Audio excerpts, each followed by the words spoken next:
Espace TV, les grandes gueules, tout sur les dessus de l'actu. Ahmed Camara, Zachary Milimono, Roby, Mohamed Djibril Camara, Moussa Moïse Silla, Lamine Girassi forment les grandes gueules. Bonjour à tous, bonjour à toutes, bonne arrivée dans cette émission, les GG. Ce talk show qui vous aide, qui vous fournit les clés pour comprendre les dessous de l'actualité.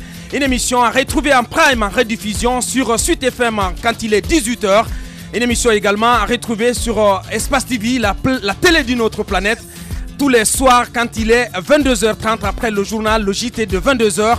Au menu, donc ce vendredi 13 mars, un centre commercial situé en plein cœur de Madina, brandon de discorde entre le fils unique du propriétaire et l'un de ses neveux, malgré une donation à vie dont il se prévaut. Celui qui se considère comme héritier légal s'est dit victime d'harcèlement et d'abus de tout genre de la part du neveu, lequel n'hésiterait pas à user de sa position et de son influence pour inverser la tendance en sa faveur. L'affaire est devant la cour d'appel après un jugement rendu par le TPI de Mafanko. Quel est le nœud gordien de ce conflit? Mohamed Lamine Touré, fils unique du propriétaire de ce centre commercial, il sera avec nous dans ce studio. Qui, pour prendre la succession de Michel Dussuet, à quelques jours d'un match amical important, Sekou Koutoubou Kaba, il est spécialiste des questions de sport, il sera avec nous vers la fin de cette émission pour nous dresser le portrait robot du futur sélectionneur du Sili national. Le directeur d'une société de pêche affirme avoir été agressé et passé à tabac sur ordre, dit-il, du directeur du DDI-DDE, un service qui relève du ministère du Commerce. La victime se dit prête à aller jusqu'au bout et n'entend pas courber les chines. Qu'est-ce qui explique une telle agression? Monsieur Maître Diallo, avocat de la victime, il va s'exprimer chez nous dans cette émission. Merci de rejoindre l'équipe. Ahmed Camara, bonjour. Bonjour Bakar. Bonjour Moussa Moïse. Bonjour. Bonjour Tamba Zachary Milimono. Bonjour. Bonjour Mohamed Djibril. Bonjour. Le micro n'est pas activé. Bonjour Moussa Yoruba. Bonjour Aboubacar. Bonjour Roby. Bonjour. Bonjour Mohamed Djibril. Bonjour. Alors, on y va tout droit avec l'actualité. Oui, mais avant d'aller tout droit avec l'actualité, puisqu'on est vendredi 13, on va toucher à un sujet démon. Je peux pas comprendre comment dans un pays que des chasseurs traditionnels qu'on appelle naturellement les donzos se fassent garder par des bérets rouges, se fassent cortéger pour leur ouvrir la voie dans les embouteillages. La dernière fois on parlait... Est-ce que tu as vu ça, Roby? Ben oui, arrête. Qu'est-ce que tu racontes? Je te pose la question. À Conakry. Oui, Où, exactement. Mais dans la circulation. Dans la circulation. Hier, j'étais du côté de Kabélé. Non, mais attends. Mais là, hier, j'étais du côté. Mais toi, tu n'as jamais vu. Mais moi, je l'ai vu. J'ai assisté à la scène plusieurs fois. La dernière fois, c'est. Information. C'est ma première nouvelle. La dernière fois. Mais non, mais regardez, vous voyez dans leur véhicule. Absolument. Vous voyez dans leur véhicule des bérets rouges. Vous les voyez, on les fait ouvrir la voie dans les embouteillages. La dernière fois, j'étais en ville. Il y a un qui faisait toute sa scène, qui avait des policiers devant lui. Il marchait avec du sang partout. Qui sait ouvrir la route. Je veux dire que c'est pas normal. Hier, du côté de Kabélé, je venais de Mafréa. J'ai assisté à la même scène avec des donzos qui avaient des bérets rouges dans leur véhicule et qui se faisaient ouvrir la voie du côté de Kabélé. Je veux dire que c'est pas normal. Je veux dire que c'est la symbolique de la République. Les militaires, c'est quand même un symbole républicain. Tout le monde ne peut pas se permettre d'avoir des bérets rouges comme garde-corps, d'avoir des bérets rouges dans sa voiture. Et en plus de cela, de se faire ouvrir la voie par des cortèges dans la circulation. Je veux dire, chasser, c'est dans la brousse, c'est pas dans la capitale. Alors, rapidement, lorsque j'ai reçu l'un des porte-parole des Donzo, il a dit ne nous appelez pas Donzo, nous sommes chasseurs traditionnels et guérisseurs traditionnels. Il a ajouté cela. Il s'agit bien entendu de la sobriété. Il faut rappeler qu'il y a un problème au niveau de la justice concernant l'association des chasseurs traditionnels et des guérisseurs traditionnels. Parce que le bras de fer qui oppose celui qu'on appelle... j'ai oublié le nom de leur Solo, ouais. Exactement, Solo. Tu es assez jeune pour ça, Moussa Moïse. Oui, ça arrive. J'ai peut-être... Et vendredi, il est fatigué. Nous sommes vendredi 13. Mais ce qu'il faut dire, c'est qu'entre Solo et l'assaut, ça ne va pas. Vous avez vu l'incursion qui a été faite au niveau de la cour d'appel par une partie de ces chasseurs traditionnels mécontents. Mais en même temps, il faut signaler, si vous avez vu des bérets rouges faire des cortèges pour les donzos, il faut comprendre qu'il y a le fait que ce sont deux mondes souvent similaires. Les bérets rouges aiment tout ce qui est décoction, potion, amulette, tout ce qui est du monde de la magie. Oui, mais ça n'explique pas cela. Avec les ils n'ont qu'à aller à domicile. Ça n'explique pas cela. C'est une mauvaise image de la République. Je ne suis pas en train de l'expliquer. Voilà. Je suis quand même en train de donner quelques raisons qui pourraient expliquer ce que tu as vu hier. Donc, mais en même temps, il faut dire que dans notre pays, non, je ne t'étonne pas du tout. Je le dis parce que c'est ce qui se fait. Il y a que cette collaboration est très étroite entre ces deux mondes. Pour les raisons que je viens de citer. Le monde de l'invisible, de la métaphysique, est là, il est palpable. Et tout ce qui est, on l'appelle entre guillemets anti-balles, ce sont ces chasseurs traditionnels qui les fabriquent. Est-ce que c'est vrai ou faux? Mais en tout cas, nous, on a fait un reportage dans la maison sacrée de la Sobérité. On a pu voir que... Qu'on appelle Fadimamba. On a pu voir que, quand même, d'une manière ou d'une autre, ce sont des guérisseurs traditionnels. Ils constituent aussi... c'est une sorte de réservoir de notre patrimoine culturel. On ne peut pas dire que tout est mauvais chez eux. Je ne suis pas d'accord. Ce qu'il faut dénoncer, c'est le fait que certains d'entre eux, même si ça fait un peu longtemps qu'on ne voit pas cela, utilisent les fusils de chasse quand il y a des manifestations, on les voit à certains coins de rue. Ça, c'est à dénoncer. Mais ils ont leur place dans la société guinéenne parce que nous sommes tous africains. Je vais donc préciser. Ce qui me pose problème, c'est l'utilisation. Ce qui me pose problème, c'est l'utilisation des symboles de la République. Attendez, piquez-moi avec vos abeilles. On va terminer rapidement. C'est Dieu qui décide la vie d'un homme. Ce qui me gêne, moi, c'est l'utilisation des symboles de la République. Ils peuvent être chasseurs traditionnels, ils peuvent être patrimoine je ne sais où, mais ce qui me gêne, c'est lorsque quand même ces gens-là utilisent des bérets rouges, etc., des cortèges pour se faire ouvrir la route dans les embouteillages. Je veux dire que c'est le symbole. Le président de la République est le seul dans un pays à utiliser un cortège ou une délégation officielle pour ouvrir la route dans les embouteillages. N'importe qui ne peut pas se permettre ce luxe. Très bien dit. Allez-y, rapidement. Les donzos, s'ils ne veulent pas qu'on les appelle donzos, ils veulent qu'on les appelle chasseurs traditionnels. Idéalement, ils font 3 choses. La première des choses qu'ils font, c'est chasser. La seconde des choses qu'ils font, c'est guérir. Et la troisième des choses qu'ils font, c'est offrir des spectacles lorsqu'il y a de la mamaya autour de l'arrivée d'un président de la République. Justement, on le voit en ce moment-là. Je vais donc avoir la parole. Laisse-moi terminer. Laisse-moi y aller. Je veux donc terminer. Je veux terminer ce que je suis en train de dire. En Afrique, ce n'est pas rare que lorsqu'un président vient au pouvoir, il crée ce qu'on appelle une milice parallèle. Est-ce qu'il s'agit de cela? Est-ce qu'il s'agit d'une force armée parallèle? Non, je n'y vais pas. Je suis en train. Permettez-moi de poser une question. Ce n'est qu'une question que je pose et je serai. J'ai envie de ne pas avoir raison. J'ai envie de ne pas avoir raison parce qu'on sait, Djibril le sait, je le suppose assez cultivé, pour savoir que dans la sous-région, cela existe. Oui, mais même à l'occasion de quelques manifestations. Voilà, c'est pas une question de nuit et de sens. De certaines donzons. C'est pas une question de nuit et de sens. Car comme vous l'avez dit, lors de certaines manifestations ici, on a vu des donzos s'inviter dans la danse. Tout à fait. Certains même ont été pris avec ce déguisement-là. Donc, c'est pas une question de nuit et de sens. Ce qu'il faut déplorer, comme on l'a dit, ces donzos ne peuvent pas se permettre de s'offrir, en tout cas, comment on appelle, de s'offrir le luxe d'avoir des gardes du corps, de se créer des cortèges. Je pense que c'est à déplorer, même s'ils ont leur importance dans la société. Bien, on parle de ce chronogramme de la discorde, Mohamed Djibril, la CENI au bord de l'implosion. Oui, la CENI, clairement, vous l'avez sans doute remarqué. Si elle pouvait exploser, on serait en paix. La CENI, les commissaires de la CENI n'embauchent plus la même trompette, ils ne voient plus dans la même direction, et ça, ce n'est pas un fait nouveau, mais en revanche, ce qui est nouveau, c'est qu'aujourd'hui, les commissaires de la CENI affichent clairement leur divergence, leur dissension sur ce chronogramme de la discorde.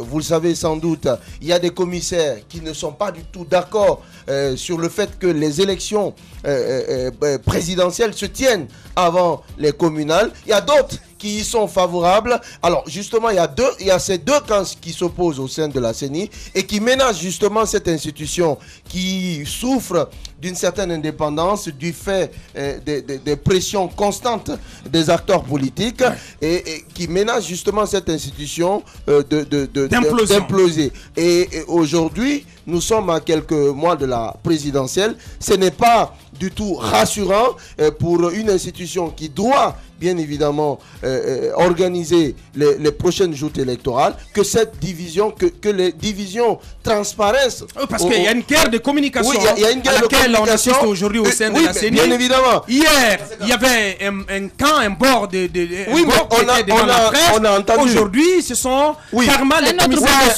On a entendu hier, Maxime, le monsieur transparence de la CENI qui a tenté, à travers une communication, à travers une gymnastique intellectuelle, d'une virtuelle acrobatie, qui a tenté hier de justifier le fait que les présidentielles se tiennent avant les communales. On a également entendu avant-hier Étienne Soropogui s'opposer énergiquement en tant que commissaire de la CENI à cette option.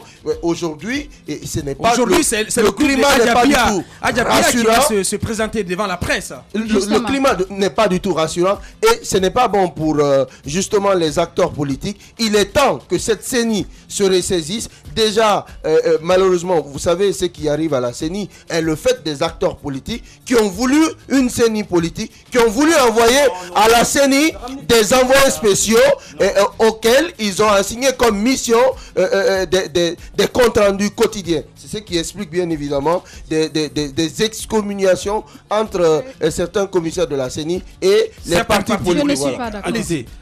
C'est son point de vue et comme lui-même aime le dire. Moi, j'ai du mal à comprendre. J'ai du mal à comprendre cette dissension au sein de la CENI parce que comment ça, mais... non, écoutez, il fallait dans ce cas, dès que vous êtes arrivé à Kindia et que vous avez vu que la stratégie a tout à fait changé, que c'est parce que vous c'est au vote que ça s'est décidé. Oui, c'est au vote que ça s'est décidé. Pourquoi aller d'ailleurs même au vote d'abord si vous n'êtes pas d'accord avec le principe?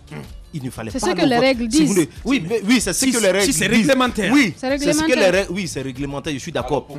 Mais pourquoi aller à ce vote si vous n'êtes pas d'accord? Participer au vote. Si vous n'êtes pas d'accord avec le principe, je pense que ça devait commencer là. Pour moi, ça devait commencer là. Je ne suis pas, de toutes les façons, je ne suis pas opposé à leur idée. S'ils ne sont pas d'accord aujourd'hui avec ce qui s'est dit par une autre partie de la scène, notamment organiser les élections très bientôt. De toutes les façons, les élections présidentielles surtout. Ce sont les clivages politiques qui transparaissent dans cette CENI, au sein de la évidemment, CENI. oui, ces clivages politiques, de toutes les façons, on ne pouvait pas lutter contre. Si aujourd'hui, on nous laisse voir carrément qu'il y a deux blocs, c'est-à-dire l'opposition et la mouvance présidentielle, je vous dis que c'est le chaos. J'ai écouté la plume Matamba, il a bien fait de le signaler. Je pense que ce chaos, si entre guillemets, si on ne fait pas attention et qu'on se retrouve face à ce chaos, ce sera la responsabilité des fils et filles de la Guinée. On sera tous responsables parce qu'on aura vu quand même la flèche et foncer sur la flèche. Écoutez, Aboubacar, je suis d'accord que les politiques ont voulu d'une CENI politique, les politiciens du pays, mais on a choisi des personnes responsables qui ont une certaine expérience qui pouvaient se mettre au-dessus de cette politique, se dire que c'est une CENI indépendante. Vous êtes en train de rêver, Moussa Yoro. Mais il faut toujours rêver. Il faut toujours rêver. Je pense qu'ils pouvaient se mettre au-dessus et ne pas accepter des influences, de l'influence externe. C'était bien possible avec des hommes intègres. Tous les Guinéens ne sont pas mauvais. Il y en a qui ont donné l'exemple dans ce pays. Je pense qu'ils pouvaient se mettre au-dessus, ne pas accepter qu'ils soient en tout cas bousculés de part et d'autre, soit de la mouvance des commissaires. Ils pouvaient se mettre au-dessus. Ce qu'ils n'ont pas fait, ce qui arrive aujourd'hui est de leur responsabilité. Je pense qu'ils ne s'entendent pas parce que les uns et les autres se sont laissés influencer et c'est dommage qu'on en arrive là. Il faut complètement raser cette série. Mais non, mais j'ai envie de comprendre. Vous parlez comme si. Mais attendez, remplacé par une. Mais attendez, vous aimez parler de CENI technique, des CENI politiques et tout ça. Depuis combien de temps cette crise perdure au sein de la CENI? Ça commence pas maintenant. Mais en même temps, vous parlez, c'est politique, on veut une CENI technique. Ces gens qui vont venir là, ces techniciens dont vous parlez là, vous pensez qu'ils n'appartiennent pas à des entités politiques? Vous pensez que personnellement, ils peuvent pas travailler ensemble? Mais laisse-moi souffre d'entendre ce que j'ai dit. Vous pensez qu'ils ne peuvent pas? Vous pensez qu'ils ne peuvent pas? Ce pays-là, il faut simplement de la morale, il faut de la justice, il faut que chaque Guinéen se remette en cause, qu'on nomme un technicien ou un mathématicien au sein de la CENI. Si le mec a envie de travailler pour une entité politique, il le fera, que ce soit politique ou pas. Moi, je vais dire que c'est la morale qui a fui ce pays. Je pense que c'est ça la question. Je suis d'accord avec toi. Allez-y, Moussa Moïse. Dans ce pays, il faut c'est la morale qui a foutu le camp. C'est tout. Oui. Laissez la morale, il y a des lois. Allons avec ça. Il faut comprendre une chose. Justement, quand il n'y a pas la morale, on piétine la loi. Dans ce pays, on est allé jusqu'à désavouer un religieux. je ne vois pas comment est-ce que le Guinéen ne serait pas capable de dire... On va nous amener un Sénégalais ou un Ivoirien bientôt. Voilà, même l'homme qui ferait consensus. Il faut ramener Sangaré. Le Guinéen serait capable de dire. Peut-être que la solution serait d'importer d'autres commissaires. Absolument. Les pays de la sous-région peuvent rapidement nous fournir des commissaires. Du sang pur. Parmi le Burkina Faso, où il y a des suspicions, on peut prendre des pays quand même qui peuvent nous importer des commissaires. Je le dis avec ironie parce que c'est une honte. C'est la honte, mais c'est la vérité. Est-ce que le peuple va assister à ce que... Vous préférez un chaos par rapport à des gens immoraux qui sont là-bas? Est-ce qu'on acceptera qu'une institution crée de la pagaille, crée de la panique et que le tissu social déjà assez fissuré soit laminé de plus? Je pense qu'il y a lieu aujourd'hui de tirer les leçons qu'il faut. La classe politique se joue du peuple, l'opposition y compris, mais en même temps la mouvance présidentielle. Parce que c'est eux qui ont créé ce chaos-là. Bien sûr. Allez-y, Tamba, pour terminer. Il faut fondre la CENI. Abakar, je t'entends le dire, fondre la CENI pour former une CENI la raser entièrement. La raser pour... Non, je vais y venir. Laisse-moi y aller. Moi, je t'ai écouté. Je t'ai écouté. Si tu permets, laisse-moi parler. Laissez-moi parler, s'il vous plaît. La CENI, vous parlez de raser une CENI politique pour en faire une CENI technique. Simple question. De toute façon, c'est pas les extraterrestres qu'on va amener. Permets-moi, Roby. Allez-y. Simple question, c'est de savoir où est-ce qu'on va aller puiser ces hommes-là.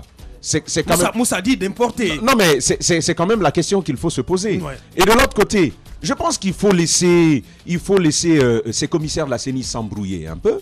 Et après, ils vont revenir. C'est là où tu te trompes. Moi, je vais te dire une chose, Aboubacar. Je vais te dire une chose. Il y a des moments où j'entends Soropogui. Où il y a des moments où j'entends d'autres personnes se plaindre. Mais après, ce sont les mêmes personnes qui retournent à leur vomissure. Je te dis une chose, je pense que ces personnes y reviendront. Et le grand problème, ce n'est même pas la CENI. On nous demande que...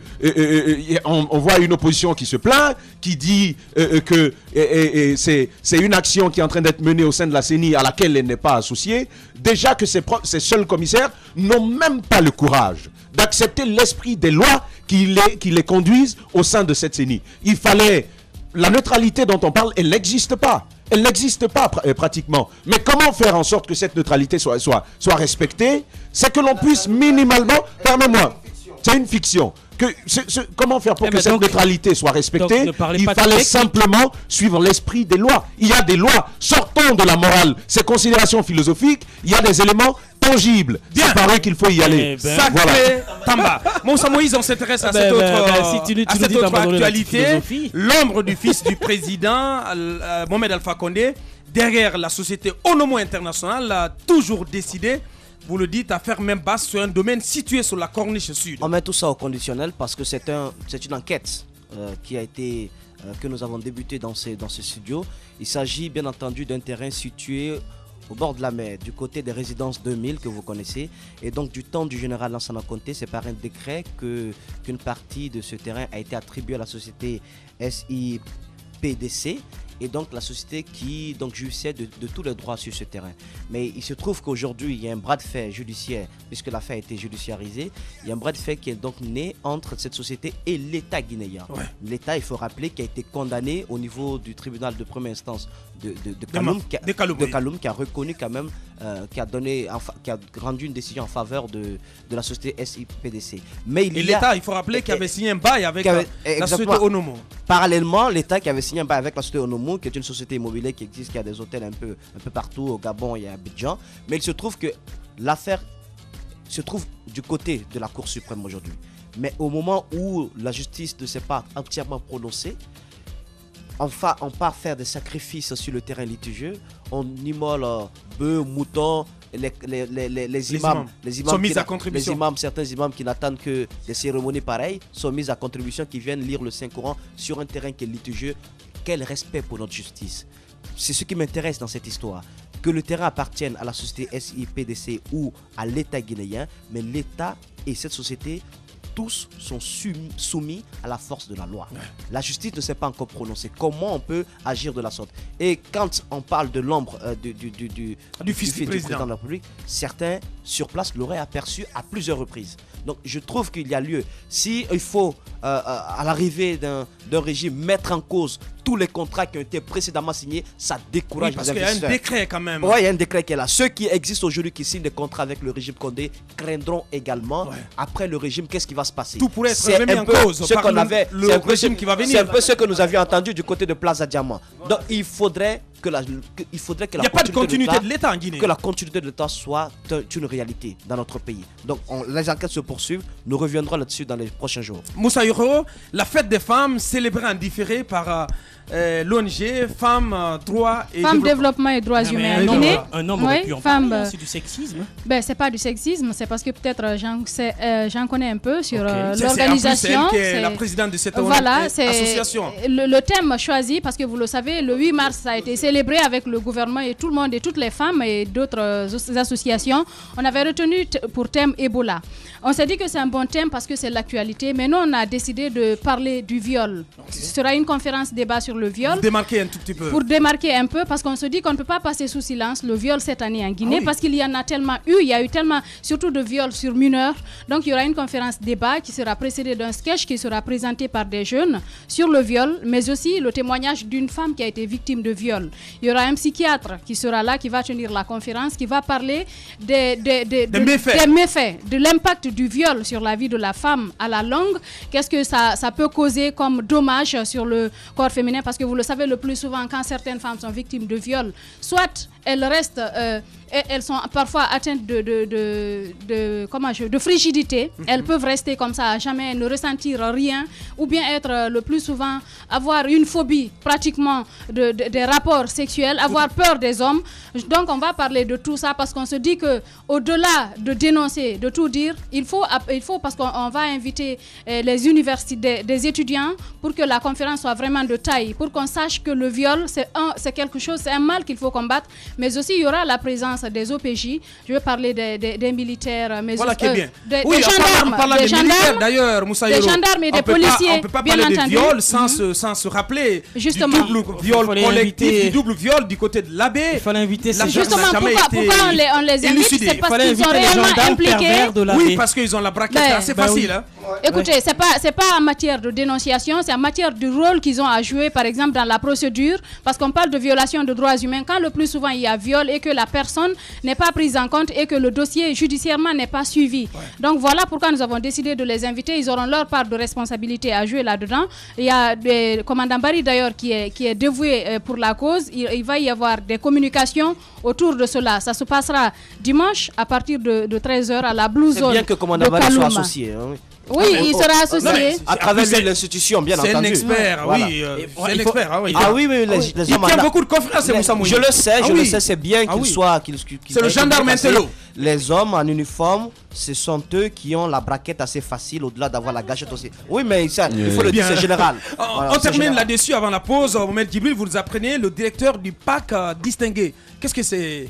Bon, en fait, c'est une distinction honorifique qui récompense en quelque sorte un travail. Vous savez, on a souvent l'habitude... Ne fais pas du tout la Je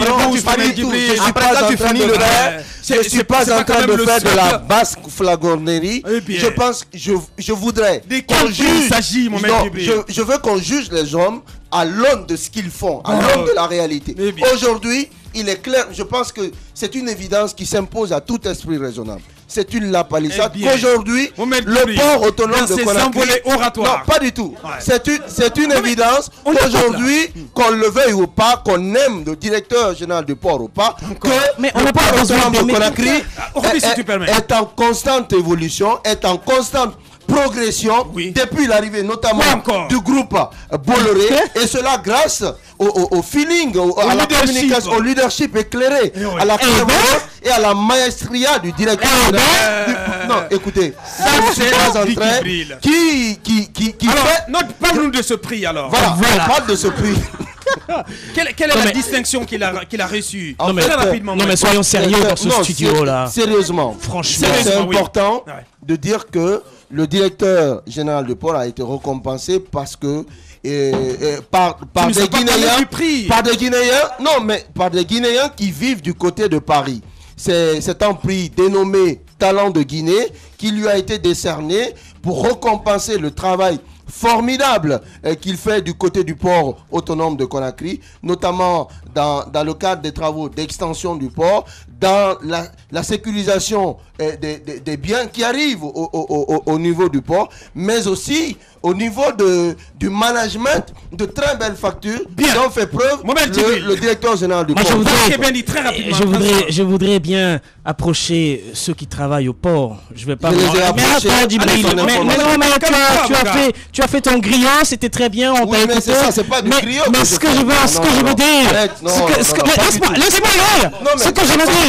Ce que je veux dire, voilà, ce que je veux dire, c'est que j'aimerais bien approcher les travailleurs du port pour savoir dans quelles conditions ils travaillent. Parce qu'aujourd'hui, c'est vrai que Bolloré a investi énormément au port autonome de Conakry, mais est-ce que cela veut dire que le directeur du port a un maestria, a un management, etc. Je veux qu'on soit sérieux. Je veux qu'on dise qu'on aille en profondeur.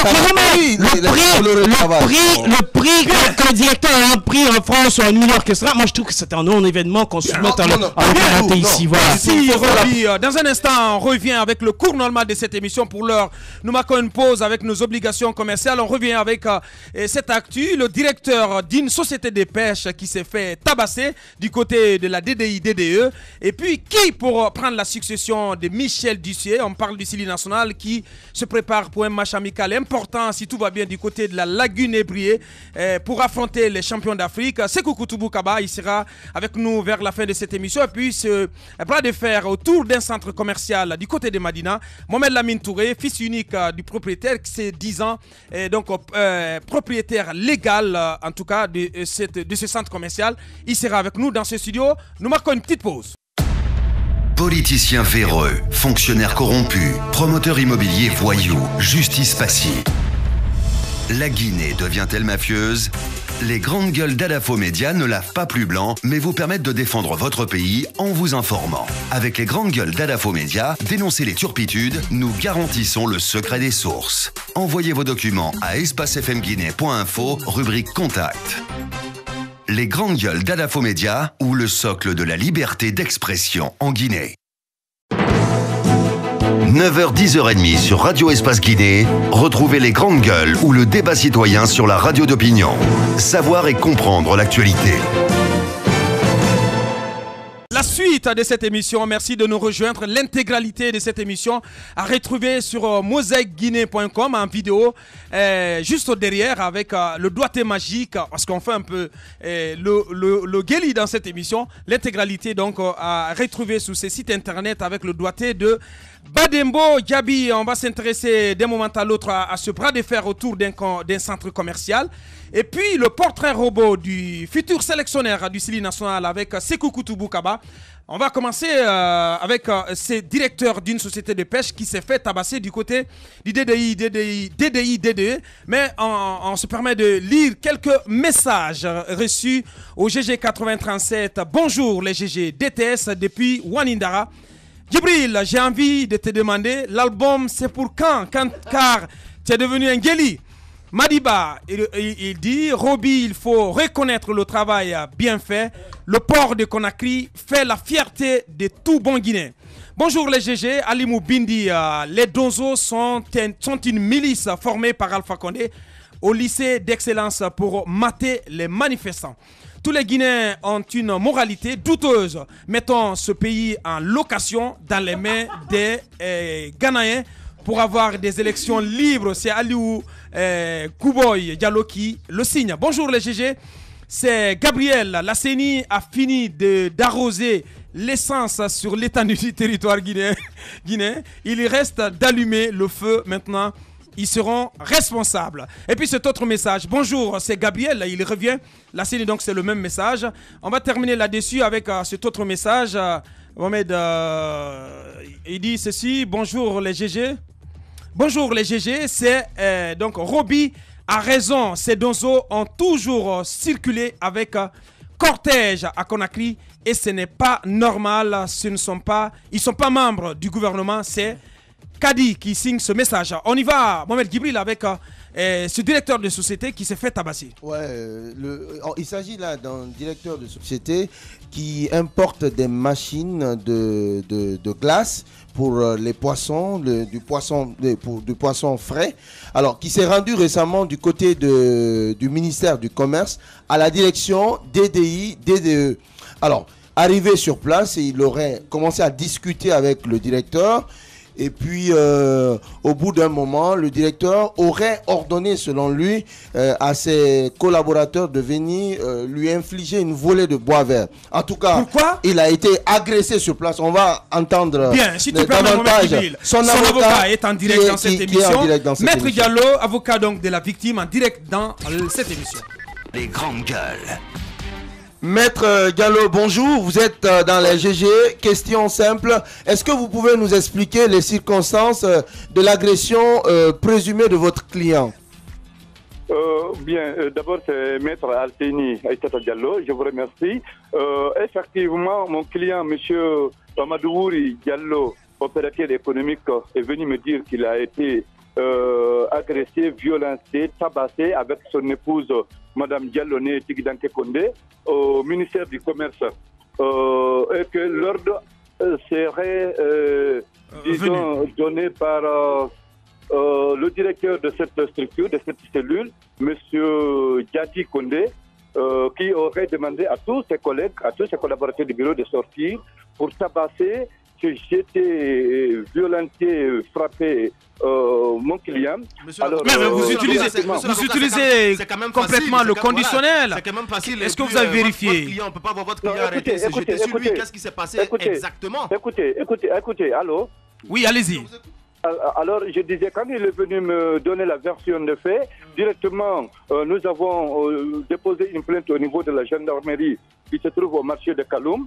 De là, on a obtenu un départ de la loi. On est allé, ils ont été visités. Le couple a été examiné par un médecin légiste à Ignacidine. Qui a confirmé effectivement que le couple a reçu des coups violents, des coups et blessures volontaires. Eh bien, ce qu'on a envie de savoir, pour quelle raison ce monsieur, ce directeur d'une société de pêche s'est fait agresser au ministère du Commerce? Qu'est-ce qu'il vous a dit? En fait, il m'a dit quand il a été reçu au niveau de cette direction, le monsieur qui était chargé d'examiner son dossier a simplement voulu mettre son nom à la place du nom de sa société. Il a dit non, c'est le nom de ma société que vous mettez et non mon propre nom. Alors, tout est parti de là, de dispute en dispute, il y a eu des injures et des écarts de langage importants et considérables, ce qui a fait que finalement, le directeur de cette structure a été informé et il est sorti pour demander à tous ses collègues de venir s'abattre sur mon client. Alors, où en est l'affaire? Très rapidement, maître. Actuellement, une deuxième convocation est partie au niveau de cette structure. Et on a remis ça au chef de cabinet qui, à son tour, a remis à M. Diati Kondé. Et M. Diati Kondé a refusé complètement de se présenter. Par contre, il a envoyé le syndicat.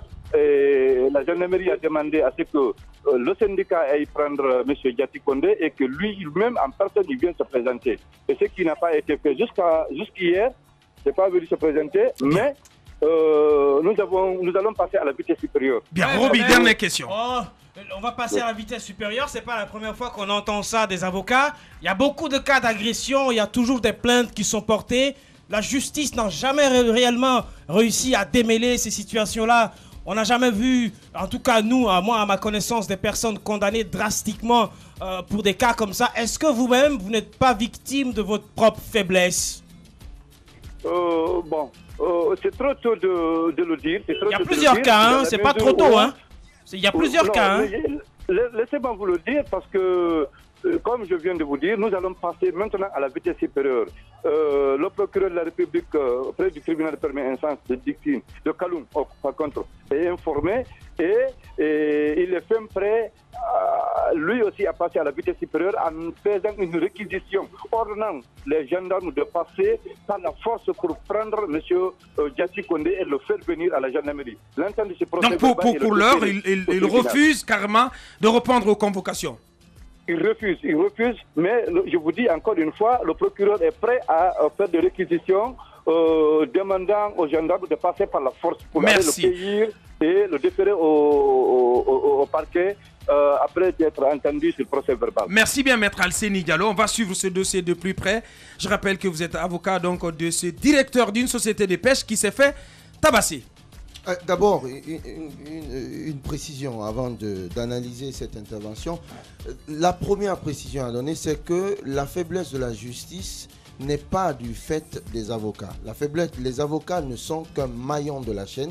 Je pense que dans la procédure judiciaire, les maillons les plus importants, ce sont les magistrats. Ouais. Vous avez les magistrats de siège qui rendent les décisions et les magistrats de parquet, les procureurs généraux, les procureurs de la République qui requièrent l'application de la loi. Ça, c'est important d'apporter cette précision. Une deuxième chose, c'est qu'on n'a pas besoin de comprendre les raisons pour lesquelles, parce que rien ne justifie une agression. Il y a un fait, c'est que le monsieur a été agressé, il peut porter plainte pour coups et blessures volontaires si l'agression est avérée. Apparemment, c'est le cas, puisqu'il y a eu une plainte qui a été déposée. Il y a une troisième chose que... Le refus de M. Gatti Condé. Il répond quand même aux convocations. Le code pénal est clair. Lorsque vous recevez une convocation, vous avez 48 heures pour vous y rendre. Si vous ne vous rendez pas, le procureur de la République dispose de la possibilité de décerner un mandat d'amener. C'est-à-dire, on requiert la force publique qui va vous prendre par la force et pour venir vous présenter à un procureur. Nul n'est au-dessus de la loi. Ahmed Kamara. Je pense que Djibril a bien fait de le signaler. Rien ne justifie cette violence sur ce directeur. Et je pense que pour l'instant, de toutes les façons, on n'a écouté qu'une seule partie. Ils ont donné leur version des faits. Je pense qu'il y a une deuxième partie, c'est-à-dire la partie de Gatti, qui n'a pas encore donné sa version des faits. Qu'est-ce qui s'est réellement passé? Oui, d'accord, il y a eu violence, mais qu'est-ce que ce monsieur a exactement fait? Est-ce qu'il s'est d'abord attaqué violemment à des gens peut-être qui ont voulu peut-être se défendre? On ne sait pas du tout. On n'a pas la version de la deuxième partie, mais ce que je dis, s'il y a une convocation, M. Gatti devrait quand même répondre à la convocation pour expliquer exactement. De toute façon, il n'est pas le seul à se rendre coupable d'actes de violence. Laissons le pouvoir à la justice de trancher entre ces personnes. Bien, la suite des GG dans un instant. Les grandes gueules. Tout sur les dessous de l'actu. Ici, l'actu rime avec liberté de ton sur Radio Espace. Eh bien, vous le voyez à l'écran, notre invité Mohamed Lamine Touré, se disant donc héritier légal d'un centre commercial du côté de Madina. Il est donc dans ce studio, il est notre invité. Monsieur Touré, bonjour. Bonjour. Moussa Moïse. Alors, Monsieur Touré, on a envie de comprendre la genèse de cette affaire. Qu'est-ce qui s'est réellement passé? Parce que je rappelle qu'il s'agit du centre commercial Karaïba Touré, du côté de Madina, je ne sais pas si je prononce bien. On veut savoir la genèse du problème. Bonjour et merci de m'inviter ce matin à Espace. La genèse de cette affaire, en fait, je vous dirais que c'est un faux dossier. Pourquoi c'est un faux dossier? Lorsqu'il y a donation, le père, il fait asseoir toute la famille. Il fait asseoir tous les enfants, y compris les filles et le seul garçon qui est là, les mamans, ses jeunes frères. Le seul garçon, c'est qui? Je suis le seul garçon de feu El-Hadj Kairaba Touré. Parlez dans le micro, s'il vous plaît. Il dit, Mohamed Lamine, je prendrai des dispositions en ce qui concerne les deux documents juridiques. Madina, je vous dis à tous, de mon vivant, que Madina appartient à Mohamed Lamine. Vous êtes son fils unique? Je suis le seul garçon de feu El-Hadj Kairaba Touré. Ouais. Avec 3 grandes sœurs. Donc pour moi, Madina ne fait pas partie de l'héritage. Lorsqu'il y a donation à vif, ça ne fait pas partie de l'héritage. Mais la question de savoir, est-ce qu'il y a eu un testament? Il y a eu un testament qui a été bien écrit, oui, que vous possédez. En arabe, ce testament a été remis à ses frères, ses jeunes frères, El-Hadj Fodé, El-Hadj Fodo Touré, El-Hadj Sekoumar Touré, qui sont au village à Kolaboui. Alors, où est le problème? Parce que si votre père vous a légué cet endroit, mais en même temps, il y avait des responsabilités, il y avait des charges inhérentes à la gestion, à l'exploitation de ce domaine. Exactement. Oui. Et tout cela, il disait que son vivant, actuellement, tout ce que je vais gagner, puisqu'il est mort à l'âge de 104 ans, tout ce que je vais gagner, je vais manger avec mes pauvres femmes, mes vieilles femmes. Mohamed Lamine, s'il est un homme, le jour qu'il sera là, il n'a qu'à travailler. Et quand je suis rentré de la France, tout l'argent que j'avais économisé, je suis venu, j'ai emprunté de l'argent. Il y a eu l'extension, la rénovation du bâtiment que tout le monde connaît, Corée-Cobia on l'appelle. Parce que pratiquement, il n'y avait plus rien à faire. Pendant 18 ans, ce bâtiment est resté dans les mains de l'État, pour je ne sais, pour une raison de X ou Y. Finalement, il fallait faire du travail, il fallait prendre de l'argent avec les gens, emprunter de l'argent. Je me rappelle l'argent qu'on a pu noter sur le cahier avec mon comptable, c'était 5,830 milliards de francs guinéens qu'on a mis dans les bâtiments. Le vieux bâtiment, le bâtiment que le vieux a laissé. Donc vous l'avez complètement relooké. Non seulement il a demandé dans le testament qu'il fallait construire une mosquée. Aujourd'hui, les fidèles musulmans, ils prient là-dedans. Il a demandé de construire une autre mosquée au village à Kandouma. Nous sommes en train de le faire. Bien. Alors, puisqu'on est sérieusement pris par le temps, quel est le problème? Le problème, c'est le petit-fils qui est arrivé. Qui est ce petit-fils? Lassana Chérif, directeur de la Lonagui. Oh bien. Expliquez-nous. Il arrive pendant 10 ans. Je n'avais aucun problème avec mes soeurs. Il fait comprendre à sa mère qu'il peut m'attaquer. Lassana Chérif est de la Casamance. Il est casamancé. Ah bien. Il a été élevé par mon père. Pas du tout. Il est guinéen peut-être par sa mère, qui est ma grande sœur. Ouais. Il a été élevé par mon papa depuis l'âge de 5 ans, après le divorce de son père et de sa mère. De 5 ans jusqu'à 25 ans, il n'a pas arrêté de me faire la guerre. Que ce soit ici ou que ce soit en France. C'est vrai. À chaque fois, la dernière fois... Donc, si on comprend bien, Lansana, Chérif, il se bat pour... il réclame le centre commercial de la part de sa mère, oui, mais ça c'est dans l'héritage. Madina, c'est une donation à vif. Bien. Je précise très bien. Bien. Alors, on ne donne pas pour retirer. Quelle est en tout cas la bataille judiciaire? Comment elle évolue? Comment elle progresse? À l'heure actuelle,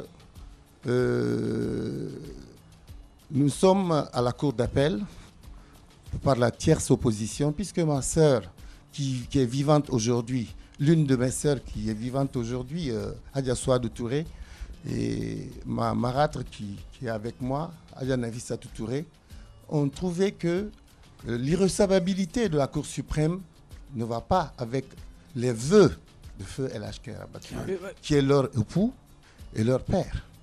Finalement, ils se sont mis en tierce opposition.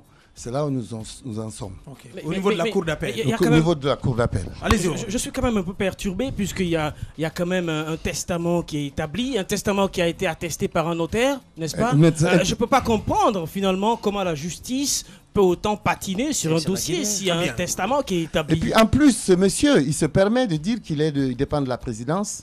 Donc il se joue de ses relations. Exactement, il y a un trafic d'influence, puisque le vendredi dernier, il y a eu 3 gendarmes qui sont allés me séquestrer dans mon bureau. Je pensais que c'était le fils de ma sœur. Ouais. C'est ce que je pensais. Ouais. Mais il y a eu même menace de mort.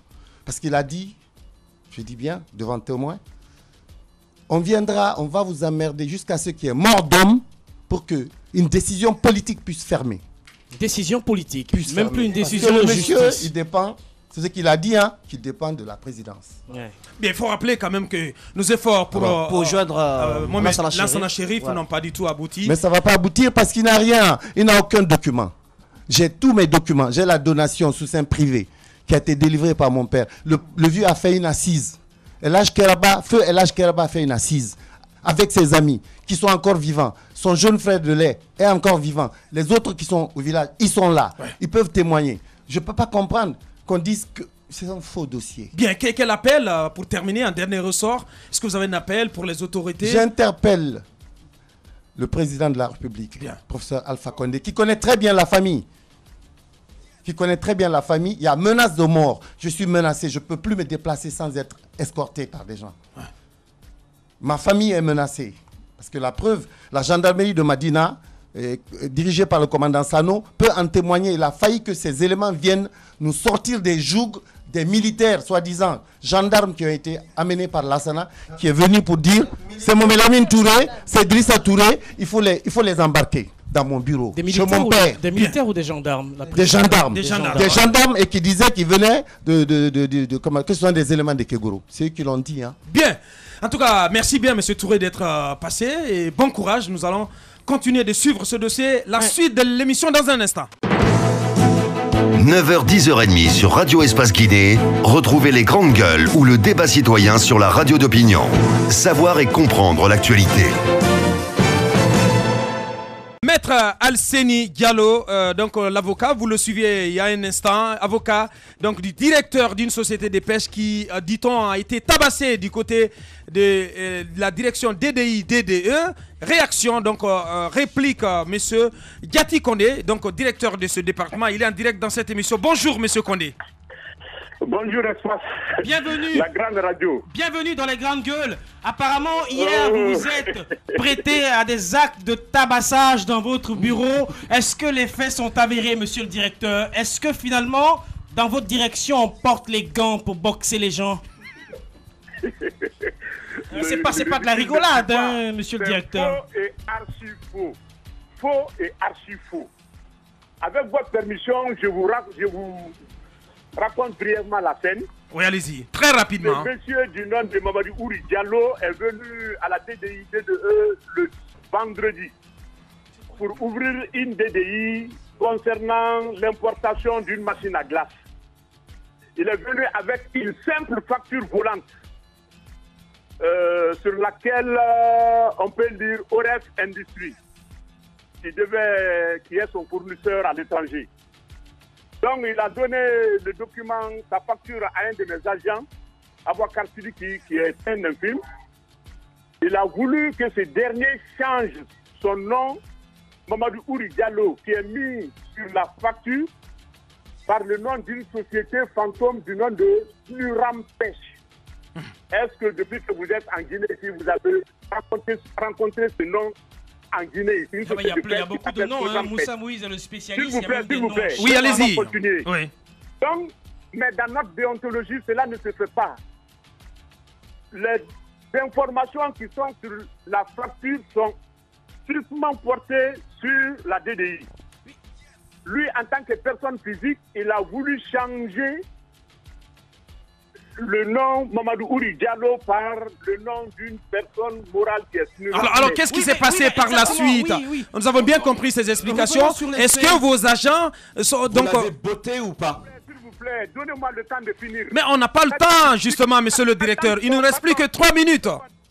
Une seconde. L'agent lui a dit que cela n'est pas faisable. Il a dit à l'agent, vous faites ce que je vous dis.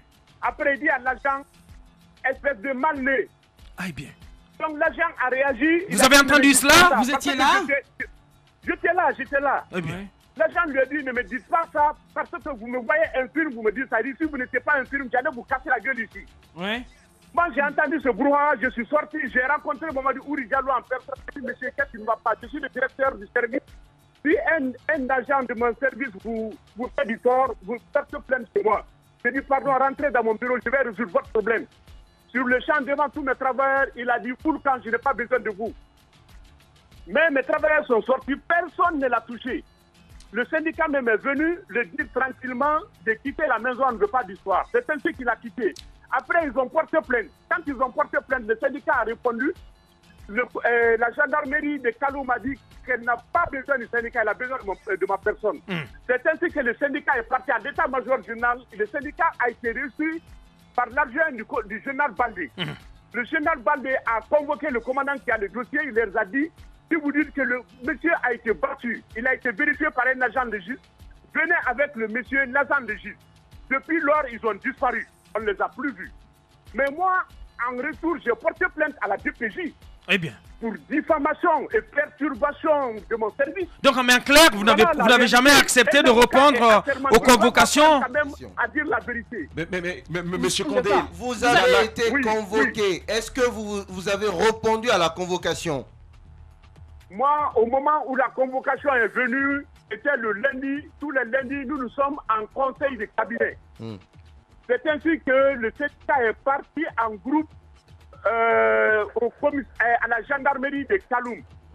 La gendarmerie de Kaloum. Est-ce que vous savez qu'en tant que citoyen, quand il y a une convocation, vous devez répondre? Vous avez 48 heures pour répondre. Puisque maintenant le haut commandement qui est la hiérarchie supérieure, constatant que c'est du mensonge, c'est un montage pur et simple, a dessaisi la gendarmerie de Kaloum du dossier et a transféré le dossier ouais, au mais sur commandement. quelle base très rapidement, monsieur le directeur, sur quelle base vous pouvez nous dire que le haut commandement a constaté que c'était un montage? C'est trop facile ça, non? Bien. En tout cas, merci bien, monsieur Gatti Condé, directeur du DDE. Et c'était donc sa réplique aux déclarations de cet avocat, Maître Alseni Diallo, avocat d'un directeur plutôt, d'une société de pêche qui dit avoir été abattu par les hommes de ce service. On en a terminé, les gars. Très rapidement, en 30 secondes, Roby. Mohamed Jabi, si tu me permets, pour dire que moi, l'explication de l'avocat, pas me dire qu'il y a eu des faits qui ne sont pas avérés. Mais non, mais le premier, d'abord, l'avocat nous a clairement expliqué la situation. Alors que le directeur revient pour nous dire que c'est un montage. Pendant ce temps, il a été convoqué à la justice. Il ne s'est pas présenté. C'est très facile dans ce pays-là de dire que c'est un montage. Hein. Il y a quand même eu cet examen du médecin légiste qui atteste qu'il y a eu des coups. À moins que ce soit un ange qui soit venu, un ange invisible, qui soit venu battre l'homme. Et la moindre des choses à faire, et ce n'est pas une excuse, il devrait se présenter à la convocation. Eh bien, il ne l'a pas fait. En tout cas, c'est de cette manière qu'on se quitte au compte de ce numéro. Merci à toute l'équipe technique, Badembo Diaby, Michel Tolno, Ibrahim Assouma était donc au cadrage. Merci à Mohamed Diaby qui était donc là à la réalisation côté radio. Merci à toute l'équipe. Merci à vous, téléspectateurs qui nous regardez depuis Brazzaville. Portez-vous bien. On reprend l'aventure lundi avec le Turbo Commande. Portez-vous bien. Au revoir.